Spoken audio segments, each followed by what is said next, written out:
স্ত্রীর অনুমতি ছাড়া স্বামী যদি এই তিনটি কাজ করে তাহলে ওই স্বামী জাহান্নামে চলে যাবে। এটা আমার কথা নয়, রাসূল করিম সাল্লাল্লাহু আলাইহি ওয়াসাল্লাম বলেছেন স্ত্রীর অনুমতি ছাড়া কখনো যেন কোনো স্বামী এই তিনটি কাজ না করে। অত্যন্ত গুরুত্বপূর্ণ জিনিস।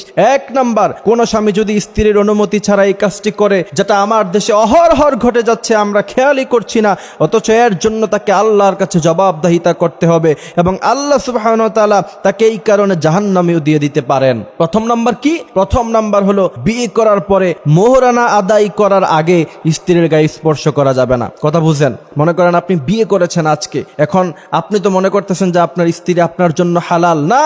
যতক্ষণ পর্যন্ত আপনি আপনার স্ত্রীর মোহরানা আদায় করবেন না, ততক্ষণ পর্যন্ত তার অনুমতি ছাড়া তার গায়ে স্পর্শ করা আপনার জন্য সম্পূর্ণভাবে হারাম করেছেন আল্লাহ পাক। মোহরানা দেওয়ার পরে তারপর তার অনুমতি ছাড়া আপনি তার গায়ে স্পর্শ করতে পারবেন, সেটাতে ইসলাম কোনো বাধা দেয়নি। তবে আমার দেশের অবস্থা আজকে আপনি দেখলে অবাক হবেন। আমার দেশে বিয়ে করার পরে প্রথম রাত্রি স্ত্রীর কাছে মোহরানা মাপ চেয়ে নেয়। মোহরানা স্ত্রীর সম্পূর্ণ হক, তাকে এটা দিয়ে দিতে হবে। সে যেই জায়গায় ইচ্ছায় খরচ করতে পারবে, আপনি সেখানে তাকে কোনো ধরনের ক্ষমতা খাটাতে পারবেন না, তাকে জিজ্ঞাসা করতে পারবেন না যে তোমাকে মোহরানা টাকা দিয়েছি, তুমি কি তোমার বাপের বাড়িতে খরচ করছো, এই কথা তাকে জিজ্ঞাসা করা যাবে না। তাহলে প্রথম নাম্বার কি? স্ত্রীকে মোহরানা দেওয়ার আগে স্ত্রীকে স্পর্শ করতে হলে অবশ্যই তার অনুমতি নিতে হবে। যদি অনুমতি না নেন, আল্লাহ সুবহানাহু ওয়া তাআলা আপনার জন্য জাহান্নাম রেডি করে রাখছে। দ্বিতীয় নাম্বার, অত্যন্ত গুরুত্বপূর্ণ জিনিস, খেয়াল করে শোনেন। আমার দেশের এটা অহরহর ঘটে যাচ্ছে বাংলাদেশে। সেটা হচ্ছে স্ত্রীর অনুমতি ছাড়া আপনি তার থেকে 4 মাসের বেশি দূরে থাকতে পারবেন না।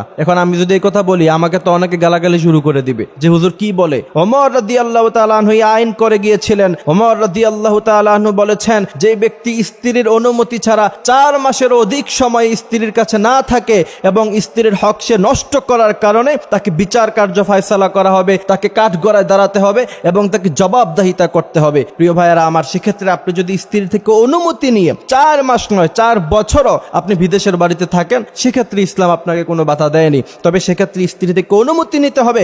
স্ত্রী থেকে অনুমতি না নিয়ে যদি 4 মাসেরও অধিক সময় আপনি বাহিরে থাকেন, প্রবাসে থাকেন, মনে রাখবেন আল্লাহ সুবহানাহু ওয়া তাআলার কাছে আপনাকে জবাবদিহিতা করতে হবে। তৃতীয় নাম্বার, সেই বিষয়টা আরো গুরুত্বপূর্ণ। অনেকে মনে করে স্ত্রীর যা আছে সব হচ্ছে স্বামীর, সে তার থেকে অনুমতি ছাড়া ইচ্ছা মতো খরচ করে। মনে রাখবেন, স্ত্রীর নিজস্ব সম্পদ থেকে যদি আপনাকে খরচ করতে হয়, অবশ্যই তার থেকে অনুমতি নিয়ে তারপর ব্যবহার করতে হবে। যদি তার থেকে অনুমতি নিয়ে আপনি ব্যবহার না করেন, তাহলে এটা চুরির শামিল হয়ে যাবে এবং আল্লাহ সুবহানাহু ওয়া তাআলার কাছে আপনাকে জবাবদিহিতা করতে হবে। অনেকে মনে করে স্ত্রীর যা আছে সব তো আমারই। হ্যাঁ আপনার, তবে তার থেকে আপনাকে অনুমতি নেওয়া লাগবে এবং স্ত্রীকেও খেয়াল রাখতে হবে আপনার ভরণ পোষণের যেই সমস্ত জিনিস দরকার তা ব্যতীত যদি স্বামীর কোনো জিনিস আপনাকে ইউজ করতে হয়, তাহলে অবশ্যই তার থেকে আপনাকে অনুমতি নেওয়া লাগবে। যদি অনুমতি না নেন, তাহলে আল্লাহ সুবহানাহু ওয়া তাআলার কাছে আপনাকে জবাবদিহিতা করতে হবে। আল্লাহ পাক আমাদেরকে এই কথাগুলি বোঝার তৌফিক দান করুক। আমিন।